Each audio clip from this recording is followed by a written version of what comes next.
அல்லாஹுடைய தூதர் ஸல்லல்லாஹு அலைஹி வஸல்லம் சொன்னார்கள், குழைத்த மாவிற்கு உப்பில்லை என்றாலும் அல்லாஹுவை அழையுங்கள். உங்களுடைய செருப்பின் வாரந்தாலும் அல்லாஹ்விடத்திலே கேளுங்கள். அல்லாஹ் ஒருவனை மட்டுமே சார்ந்து வாழுங்கள். அது உங்களை என்றும் உங்களை நிராசை அடைய செய்யாது. மனிதர்களை சார்ந்து வாழ்பவர்கள் எப்போதும் நிராசை அடைந்து கொண்டே இருப்பார்கள். ஏனென்றால் மனிதர்களால் மனிதனுக்கு முழுமையை கொடுத்து திருப்தியை கொடுக்க முடியாது.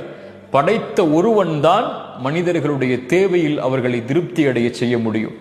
உங்களுடைய தேவையில் நீங்கள் திருப்தி அடைய வேண்டுமென்றால் அல்லாஹுவை அழையுங்கள். அல்லாஹுவை நம்பிக்கையோடு அழைத்தால் وَإِذَا سَأَلَكَ عِبَادِي عَنِّي فَإِنِّي قَرِيبٌ أُجِيبُ الدَّعْوَةَ الدَّاعِ إِذَا دَعَانِ. நபியே, என் அடியார்கள் என் இறைவன் எங்கே இருக்கிறான்? எங்களுடைய அழைப்பிற்கெல்லாம் அவன் பதில் கொடுப்பானா? وَإِذَا سَأَلَكَ عِبَادِي عَنِّي, என்னை பற்றி நபியே உங்களிடத்திலே கேட்டால் சொல்லுங்கள். அந்த மனிதர்கள் அவர்களுக்கு அருகாமையில் இருப்பதை விட அவர்களை படைத்த அல்லாஹ் ஆகிய நான் ஃபஇன்னி கரீப், அவனுக்கு அருகாமையில் இருக்கிறேன்.